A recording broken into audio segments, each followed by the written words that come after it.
সুপ্রিয় দর্শক, S S ভাই চ্যানেলের পক্ষ থেকে যুক্ত হচ্ছি আমি শামীম। আমি এই মুহূর্তে অবস্থান করছি বেতবাড়ি করতোয়া নদীর পাশে একটা ছোট্ট জায়গা আছে, সেই জায়গাতে আমি অবস্থান করছি। তো এই জায়গায় কিন্তু অনেক কচুরিপানা জড়ো হয়ে আছে, কারণ এই জায়গার পানি শুকিয়ে গেছে, যার জন্য কিন্তু কচুরি গুলো ফুল ফুটেছে।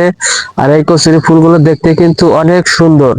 যদি আমি আপনাদেরকে একটু দেখানোর চেষ্টা করি কাছ থেকে, তাহলে কিন্তু আপনারা দেখবেন এই ফুলগুলো অত্যন্ত সুন্দর এবং যা দেখার মতো জিনিস। ঠিক আছে, তো আপনারা যদি কখনো আসেন এই জায়গায় বেড়াতে, আসবেন অবশ্যই। আমি যদি আপনাদেরকে আরেকটু কাছ থেকে দেখানোর চেষ্টা করি, দেখবেন আপনারা ফুলগুলো কিন্তু অনেক সুন্দর। ঠিক আছে, তো দর্শক, আমি আপনাদেরকে জানানোর চেষ্টা করলাম এই মুহূর্তে আমাদের বেতবাড়ি নদীর কি অবস্থা বা এর সর্বশেষ পরিস্থিতি আপনাদেরকে আমি একটু জানানোর চেষ্টা করলাম। আর আহ, এইদিকে কিন্তু এইদিকে কিন্তু মাছ মারার জাল ফালানো হয়েছে।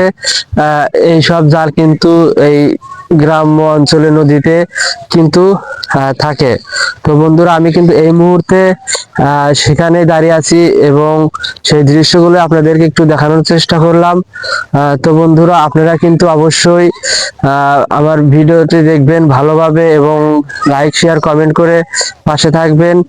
সবাই ভালো থাকবেন। এস এস ভাই চ্যানেল থেকে বিদায় নিচ্ছি আমি শামীম।